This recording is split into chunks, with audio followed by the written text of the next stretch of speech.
Hey, Christy here from Loom Crafty Fiber Arts. Today we are going to work on part 14 of our Fading Winter Cowl Loom Along. And I was going to do part 14 and part 15, but I believe I can just put it all in one part here. You're going to have 10 rows I'm going to show you how to do.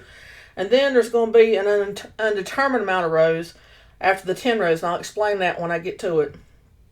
That would be part 15, but I really don't see no sense in making two parts.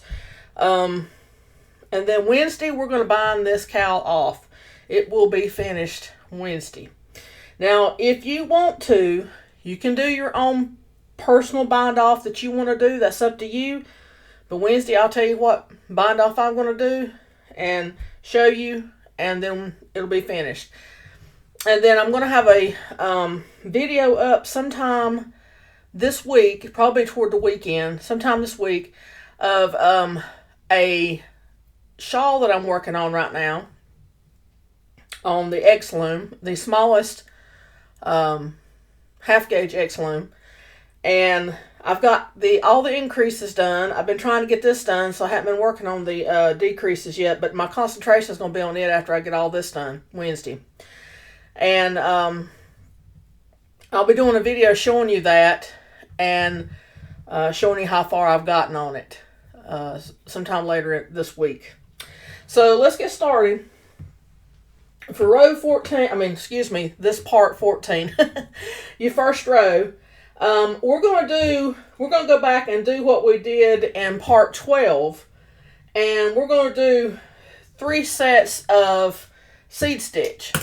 So I have just cast on 6 pegs here just to give you a little refresher, and we're just going to do a knit. I'm going around backwards because I cast on over here.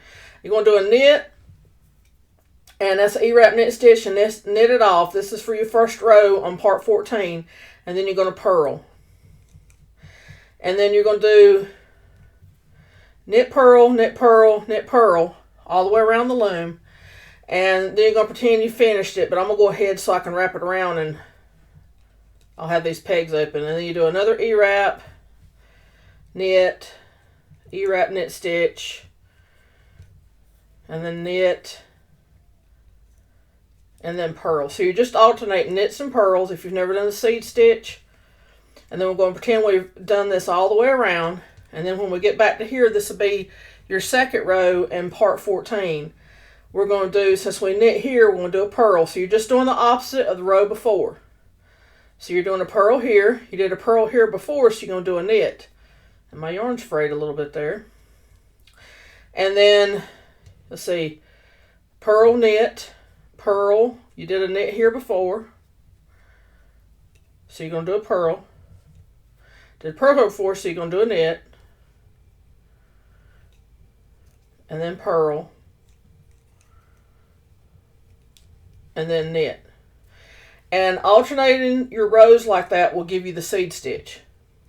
So it'll be a total of 6 rows and 3 sets of seed stitch. So knit, purl, knit, purl, knit, purl, and so on. Then when you come back around, purl, knit, purl, knit, purl, knit, all the way around. So that'll be 1 set. That's 2 rows, 1 set of seed stitch. And then you'll do that around 2 more times. That'll be another set, alternating like you did the first 2. And then that'll be your second set. And then you do that again, and the same as you did with the first 2 sets, and that'll be your third set. So you'll have 6 rows. Again, if you don't understand or you need help or need me to clarify, I'll be glad to do it for you. Just holler at me somewhere where I'm online on social media. I usually leave my contact information in the comments below on my videos here. So then after we do that, we're going to come back around. So we've got our 6 rows, 3 sets of seed stitch done. We're going to pretend. And then we're going to do 4 rows or 2 sets of garter. So it'll be 4 rows total, but 2 sets of garter. And garter is nothing but 1 row E-wraps and 1 row purls. So you'll E-wrap all your pegs and knit them off. Now some people do the quick garter, but I'm not going to get into that. It's up to you however you want to do it. I'm just showing you the the beginner's way here. And so that's one row. And then your second row, you do E-wraps all the way around, and then you do your purl row. So you'll do this twice and have 2 sets or 4 rows, okay? So that is going to be what would have been just 14, but I'm going to include 15 in there now when I get this done. So altogether for part 14, you're going to have 10 rows. 6 seed and, well, I got my hook tangled, and 4 rows or 2 sets of garters. So altogether that's 10 rows total. Okay. So now I have measured my, I haven't got this last part done yet on mine. I stopped at part 13, so I haven't quite got my part 14 finished yet, so I got to do that on mine. And then I got to do what I'm going to tell you for part 15. So 15 is included in with 14 here. So I measured mine, and mine's measuring right at 7 inches. And I am guesstimating by the time I get the seed stitch, and I didn't measure it, but I'm saying it's not quite, probably going to be about 1 inch with what yarn I'm using. So I'll about be right there close to 8 inches, not quite. And I wanted to make this around 8 or so. Now some of yours are going to be a little longer because some of you used a number 4 weight yarn or used like the KB 3/8 gauge, which has pegs are a little bigger around, so your stitches are going to be bigger. So yours may be just a little longer than 8 inches, but if you do it the way I'm telling you, it'll be fine. It won't be that much longer. It shouldn't be. So what we're going to do at the end of it, so we're going to pretend, let me get this loom that mine's on, this Cindy Wood here. We're going to pretend that I have went ahead and done 14 and got my seed stitch and my garter here done down here at the pegs. What we're going to do is we're going to do a ribbon, a 1x1 ribbon. And I'm going to do about 1 inch on mine. So mine will probably end up being just a little less than 9 inches total, right around there somewhere. Usually 8 to 12 inches is a good size for a cowl. So even if you've done yours on a different size loom or pegs that are a little bit bigger or a larger weight of yarn, yours shouldn't be too big. But what I'm going to suggest, if it is coming out a little bigger than you really want it to, just make your ribbon a little longer if you want to than 1 inch. And you can turn it, back like this and use that part around the neck. And this could be at the bottom. That's whatever you want to do. If you don't, you can just, do a little inch there and have the bottom little ribbon at the bottom. But I had planned to do it that way anyway. Because with this border, you could either use it at the bottom, the ribbon you could use at the bottom, or you can flip it around and do it the other way around where this is at the top and the ribbon's at the bottom. So, it doesn't really matter, it's up to you, but that's how I had kind of, in my mind, had to design it when I started it anyway. And when I come back Wednesday, I will have this off the loom. I will do some kind of little mock piece on my little round loom here so I can show you how I bind off.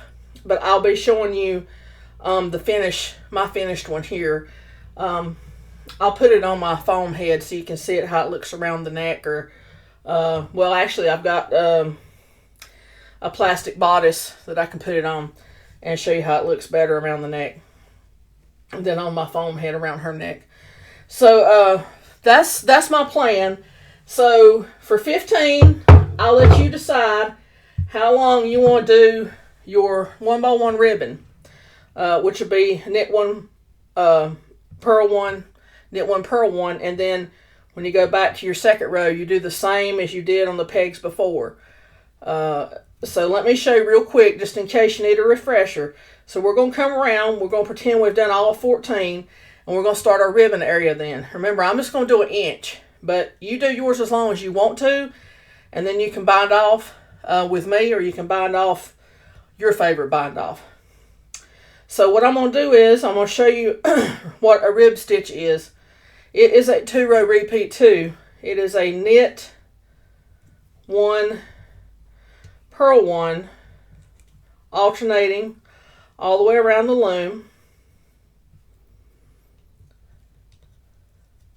Knit 1, purl 1, knit 1, purl 1. Okay, and you'll do that all the way around the loom, and then when you come back here, since this started as a knit with 1x1 ribbon, you make it a knit again. You do exactly the same stitch that you did before, and you'll just keep going around and doing the same stitch until you get to the length you want. Purl, knit, purl, and I left my loops on there. Sometimes I do. Some people do. Some people don't. It just depends. I find it just sometimes I do it just to break monotony if I'm doing a lot of a large section with a lot of knits and purls, and then I'll just go back and I think I missed one there, and then I'll go back and knit them off. But you don't have to. You can do that as you go, and then you'll go back around again. And you'll just keep doing this until you get the length you want. And then again, you'll be a knit, purl, knit, purl, knit, purl. Same as you did before. Okay? So that is a 1x1 ribbon. Okay? So that is part 15. And I will come back Wednesday. And I will show you mine after I bind it off. And we will work on the bind off on a sample here on this small loom. Okay. That is it, and I am so happy and tickled, and I know y'all are too. They've been waiting on me to get this finished, and I so appreciate you being patient with me. It's been kind of a rough time past few months, but things are getting better, so hopefully I can dig back into stuff since the holiday season's coming in. And I will have that video up, as I mentioned before, about the shawl I'm working on. Some of y'all have seen it. But I'm going to do a little short video here and show you what's coming next. Okay? Have a great day. And most of you, by the time you see this, it'll probably be morning. Have a great day and a good morning. Bye-bye.